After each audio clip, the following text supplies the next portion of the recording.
If you've never had a birria grilled cheese, stop what you're doing and save this recipe.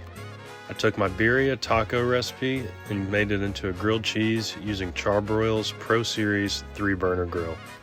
We're going to start off by taking some beef short ribs and getting them seasoned up with salt and pepper. Next, we're going to get our Charbroil Pro Series grill ready to burn some charcoal.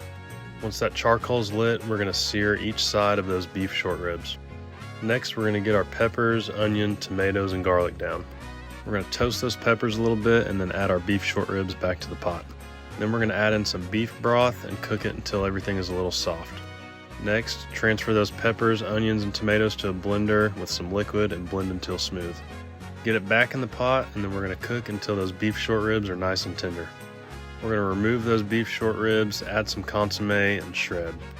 We're going to add some more of that consomme to some butter and then get it spread on some brioche bread.